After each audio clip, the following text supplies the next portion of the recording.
Lancée en 2005 par Sa Majesté le Roi Mohamed VI, l'Initiative nationale pour le développement humain, INDH, s'est imposée comme un acteur majeur du développement humain au Maroc. Les 2 premières phases de l'INDH se sont déployées à travers 5 programmes visant à réduire les grands déficits socio-économiques et à renforcer l'inclusion sociale. 43 000 projets mis en œuvre pour un investissement total de 43 milliards de dirhams, dont 28 milliards de dirhams financés par le budget de l'INDH. Accès aux services de base, accès aux soins, appui à la scolarisation, soutien de personnes en situation précaire, insertion sociale des jeunes, inclusion économique. La nouvelle approche de la phase 3 de l'INDH découle de 6 axes d'amélioration. Orientation des programmes, renforcer les actions de l'INDH sur les aspects immatériels du développement humain, dynamique de l'écosystème, fédérer les acteurs de l'écosystème de développement humain, public, privé et de la société civile pour assurer la convergence des approches et accroître l'impact des projets. Efficacité des partenaires. Professionnaliser le tissu associatif en s'appuyant sur des têtes de réseau. Les têtes de réseau, acteurs privés ou associatifs, dont l'excellence des pratiques est reconnue, agissent comme catalyseurs, contribuant à la professionnalisation de la société civile et démultipliant l'impact des programmes de l'INDH. Pérennité des investissements. Mettre en place un cadre de gouvernance clair pour la pérennité des infrastructures et leur maintien en condition. Pérennité des projets. Favoriser l'innovation et renforcer la viabilité et l'impact des projets générateurs de revenus. Efficacité du cadre de gestion. Prendre en compte l'efficacité opérationnelle et l'impact dans la gestion des programmes.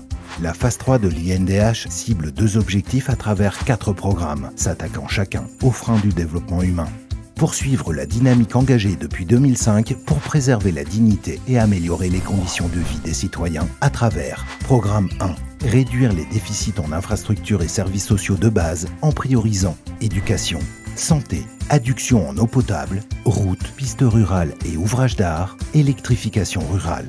Programme 2. Accompagner des personnes en situation de précarité, les personnes âgées, malades ou à besoins spécifiques, la réinsertion socio-économique, la protection de la jeunesse et de l'enfance. Programme 3. Améliorer le revenu et l'inclusion économique des jeunes via la formation pour améliorer l'employabilité et un accompagnement technique des entrepreneurs et porteurs de projets, l'identification des chaînes de valeur porteuses et faciliter l'accès au marché, fédérer les acteurs publics, privés et la société civile pour le développement économique local et le financement des projets.